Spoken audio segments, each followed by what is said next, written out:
Dan sekarang saya mau cari tahu dulu. Ini Bunda Nunu. Aduh Bunda, apa nih? Bagaimana nih? Nanya dong, Ma.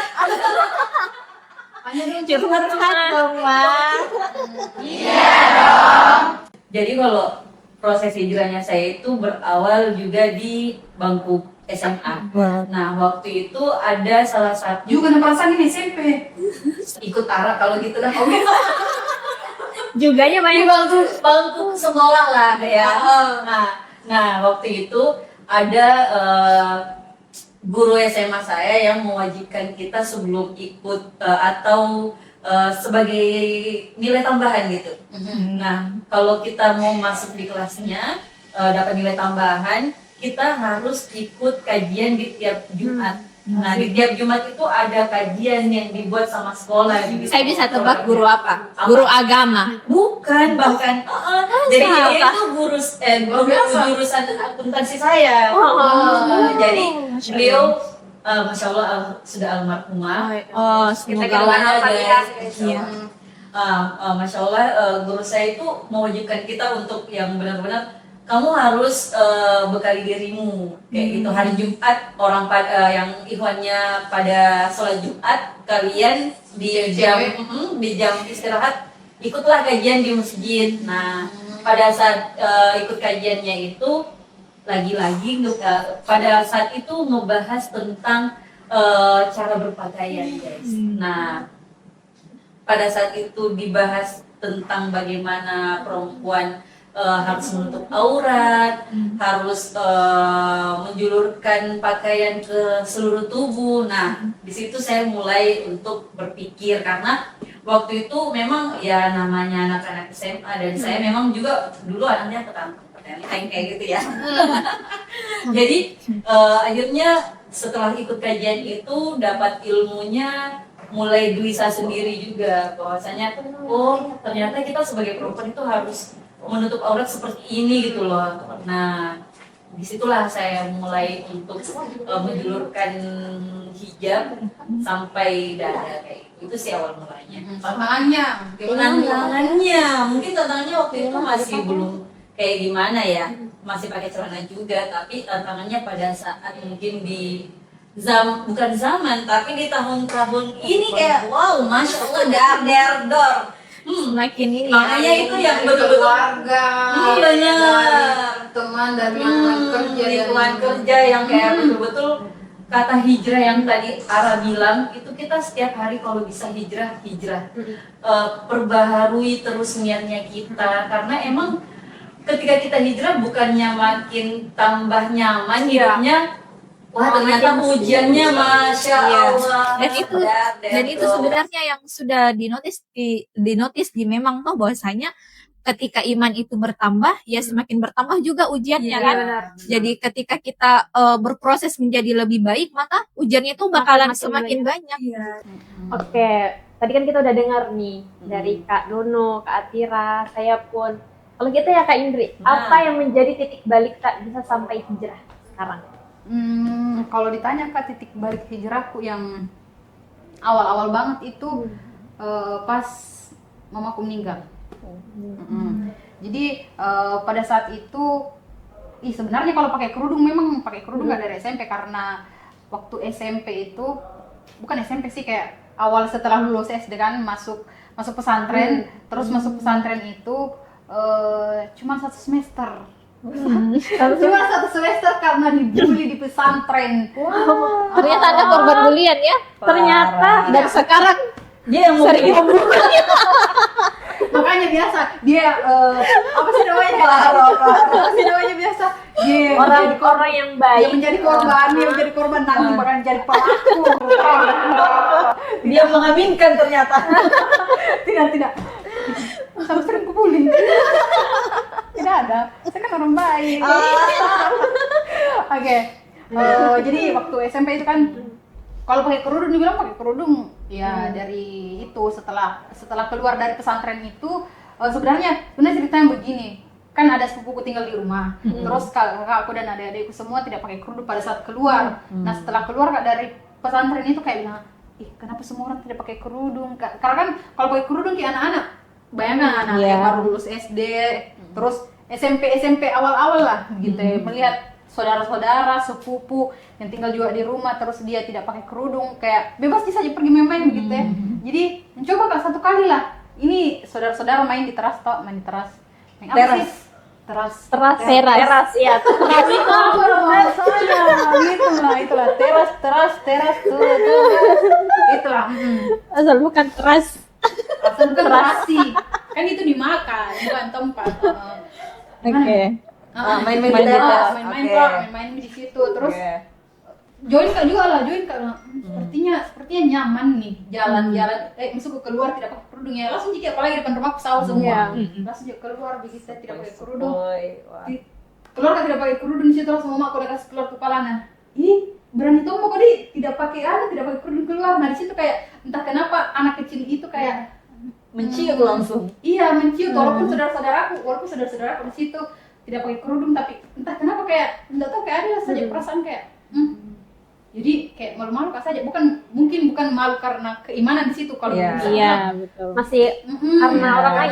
Iya, karena manusia. sebenarnya karena saya sebenarnya orangnya kayak gengsian, kayak kalau misalnya dilihat begitu mah apa pokoknya tidak boleh Kak dilihat lain lagi gitu kayak ada lah pokoknya sifat-sifat begitu Kak. Nah itu Aku yang harus kalau pakai perfect kerudung. di mata orang. begitu sekali manusia Buren emang. Pada saat itu begitu cara berpikir. Nah menurutku itu belum hijrah karena kayak bilang ya sudah, mungkin karena memang identitasku Indri yang begini ya begitu begitu ya. Terus yang ku ingat sekali tuh pas yang ku bilang tadi, yang pada saat mamaku meninggal di situ, pokoknya banyak sekali gebrakanku di SMP itu.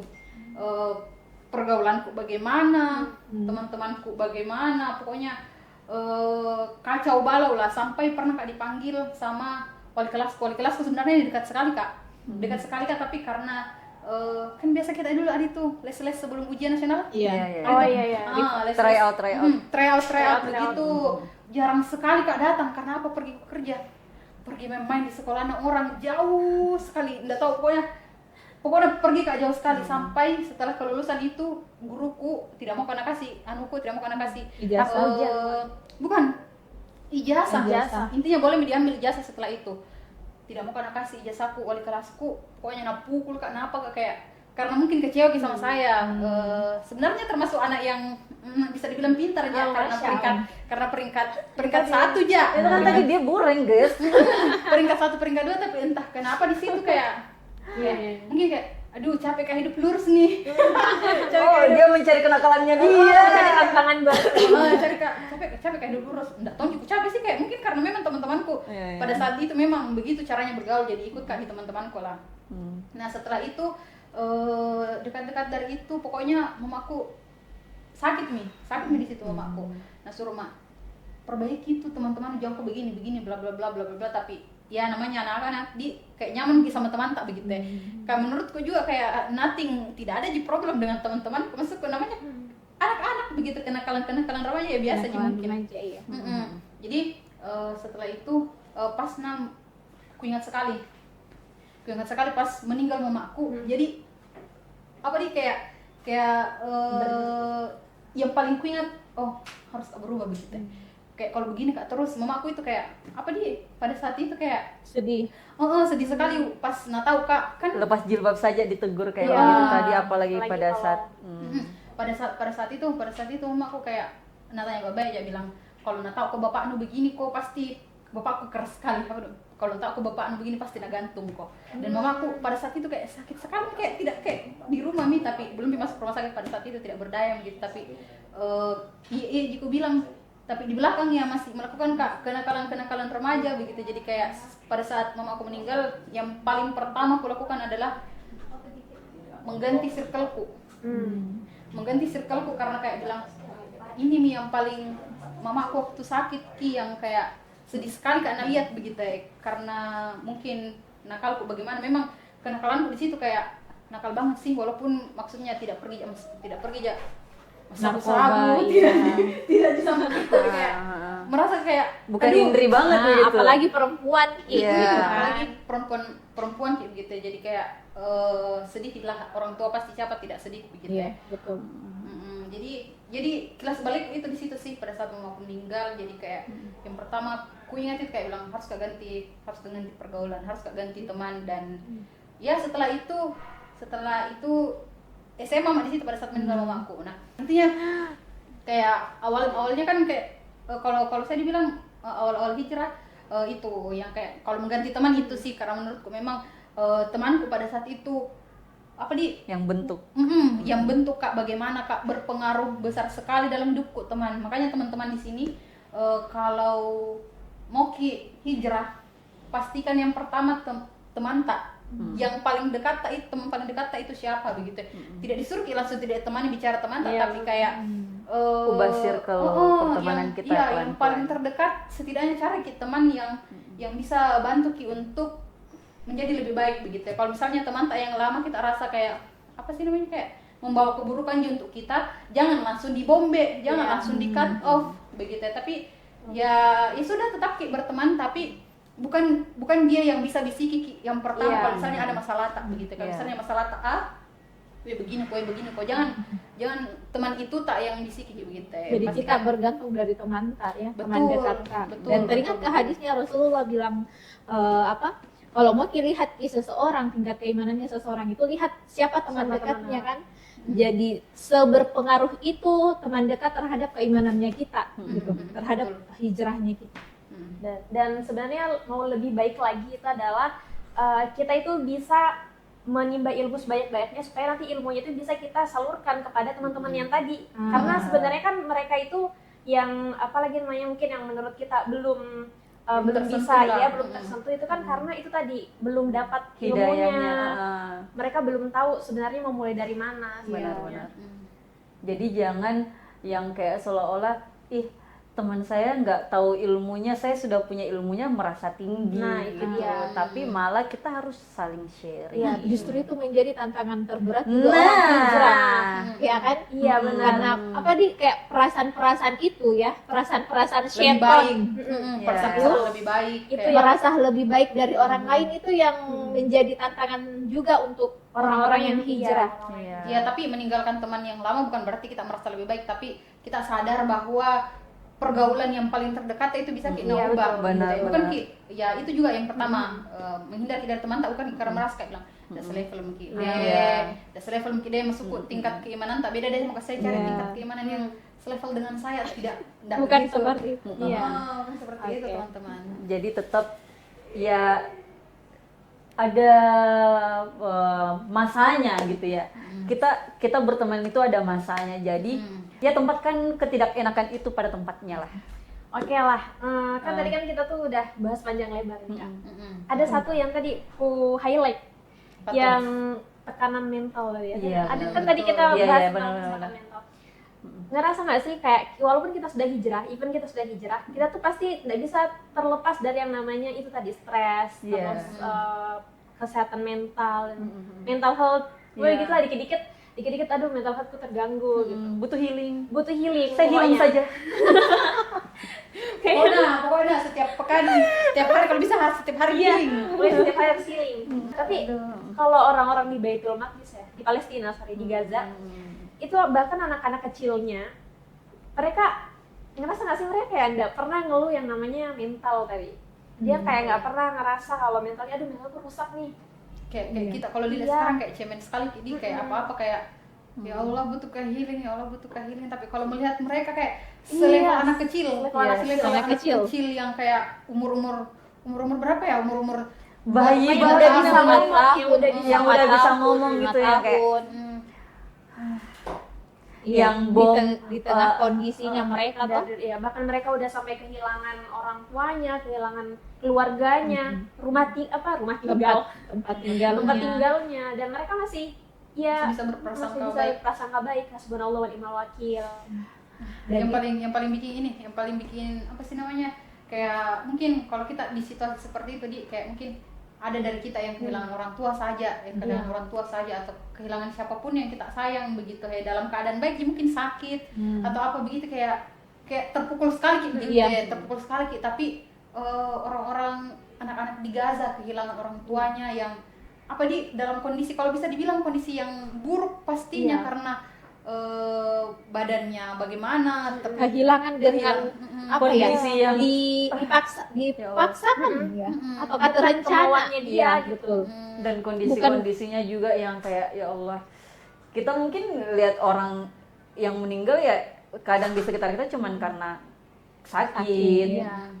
udah tua kayak gitu penyebabnya. Tapi kalau yang mereka di sana yang bahkan Setiap badan hari. bercecer, ya Allah nggak kuat. Setiap hari harus melihat realita kalau keluarganya, tetangganya. Iya. Kemarin itu yang sampai ditemukan tulang belulang, ya kan? Yang ditemukan tulang belulang di sekitaran itu kan sudah menjadi bukti bahwasanya itu semua adalah fakta yang harus mereka lihat di depan mata kepalanya mereka sendiri, begitu. Dan bagaimana kabar dunia? Kabar dunia sekarang Nggak kita bisa tunggu berbuat sesaat lagi. Biar tetap jalan. Memang mentalnya anak-anak Gaza ya itu berbeda sekali dengan yang lainnya. Kebanyakan yang Jangankan lainnya, gini ya. Perbandingannya anak kecil di Gaza sama kayak Kita orang saja, dewasa. kayak Jauh sekali ya. jomplang sekali begitu. Karena kayak- memang di sana memang kayak kayak sudah darahnya memang sebenarnya ya. Iya. Sudah darahnya memang yang kan di sana adalah tempat suci ya. Iya. Tempatnya Tanah para yang diberkahi. nabi ya kan. Tempatnya para nabi, banyak para nabi yang lahir di sana, kemudian berdakwah di sana. Jadi memang kayak mungkin sudah darahnya mereka itu adalah darah-darah pejuang. Jadi kayak sejak dalam kandungan, sejak bayi memang sudah dididik untuk bagaimana menjadi seorang pejuang yang sejati gitu kan. Dan beda sekali dengan kita di sini. Yang Iya, kalau kita kayaknya dimarahin bos aja nangis, Nangis ya tadi. stres, dikasih kerjaan, mau resign tak bisa resign, kerja skripsi nggak kelar-kelar. stres, healing lah, healing, jalan Jadi, terus. itu semua kayaknya nih yang kasih kayak Kayak Ini fokusnya kita tuh sebenarnya- kemana sih sebenarnya? Iya. Jadi memang maksudnya dari pembahasan kita itu bisa sedikit ya menyimpulkan kalau ternyata memang tujuan hidup kita itu tuh harus memang Jelas jelas. mau kemana? Bukan yang dibilang abu-abu, pokoknya aku mau hidup ngalir aja. Oh no, Karena kalau misalnya kita hidup ngalir aja kayak gini kita go with the flow Iya, bilang go orang. with the flow. orang tidak itu ada tujuannya. Iya. Ih, jangan selalu bilang go with the flow. Siapa tahu sebentar ada mengalir bersama. Jangan sampai kita mengalir. Jangan. Sekali-sekali melawan arus seperti ikan salmon tahu. Baik, Kang Salman melawan arus. Iya, kalau pada Iya, saat iya, musim benar. telur kan dia melawan arus. makanya dia mahal guys, perjuangan dia juga mahal, gitu. Masya Allah. Berarti ada harga yang harus Dibayar. harus dibayar. Benar-benar. Wah, Oke, Masya Allah. Mungkin itu sedikit sharing-sharing kita untuk pembuka di segmen pertama hari ini. Mungkin ada tambahan dari teman-teman. Kalau dari saya tuh, kalau sudah ada nih terbesit dalam hati tak untuk tergerak untuk berubah menjadi lebih baik, maka segerakanlah. Tapi ingat Ki, harus Ki bersiap-siap untuk mendapatkan ujian, harus Ki bersiap-siap untuk dijauhi mungkin sama teman-teman, harus Ki bersiap-siap untuk mendapatkan ya tantangan-tantangan ke depannya begitu. Ya kayak ikan salmon tadi, dia itu harganya mahal kan guys, Iya. apalagi surga. Ya betul. Ya gimana Allah mau kasih kita surga, kamu beneran hijrah nggak nih? Iya. Bener-bener mau taat nggak nih? Jangan hidup go with the flow, flow-nya dengan apa gitu di samping tak. Jangan takut terlihat berbeda. Kepala tadi tahu teman-teman, jadi sedikit-sedikit. Aduh, Menghindar Ki, kalau ada di samping kita sesuatu yang tidak mengenakan. Oke, kalau ngomong tentang go with the flow, kan kita nih nggak mungkin kita cuma berhenti di segmen ini aja kan. Iya. Jadi mungkin kasih tahu deh ke teman-teman gimana bakalan nih nanti bahas apa nih ke depannya? kedepannya kita apakah kita akan ngobrol gitu ya? Enggak Tentu dong. tidak. Kan tadi di awal kita udah jelasin bahwasanya nanti di episode selanjutnya itu bakalan kita sharing dengan para ahli. Nah, para ahlinya ini Orang-orang yang bersentuhan langsung dengan benar. misalnya kita nanti mau bahas kesehatan mental lah, kita hadirkan orang-orang yang ada di bidangnya kayak gitu. Supaya kita tidak ngalur ngidul kayak tadi. Jadi semoga yang kita diskusikan tadi, yang kita sharing atau apapun yang keluar dari mulut-mulut kami nih ada hikmahnya guys. Dan Amin. ya namanya manusia ya guys, mohon maaf, izin. Oke teman-teman, jadi teman-teman yang punya cerita hijrah, pengalamannya mungkin sama atau ada yang lebih luar begitu, bisa komen-komen di bawah. Atau kalau malu-malu tidak apa-apa DM di Instagram Yuk Ngaji Makassar. Oke, jadi itu saja episode kita hari ini. Saya Indri. Saya Nunu. Saya Atira. Saya Ara. Assalamualaikum warahmatullahi wabarakatuh. See you. Sampai jumpa di episode selanjutnya. Yeay. اللهم إني نسألك صلاة في المسجد الأقصى وهو هون العزيز. تكبير. الله أكبر.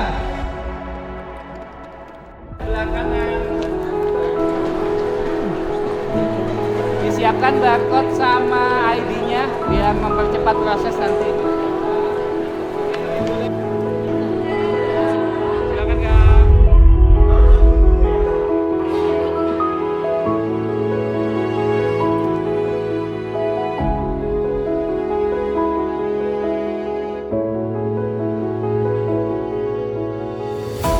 Assalamualaikum warahmatullahi wabarakatuh.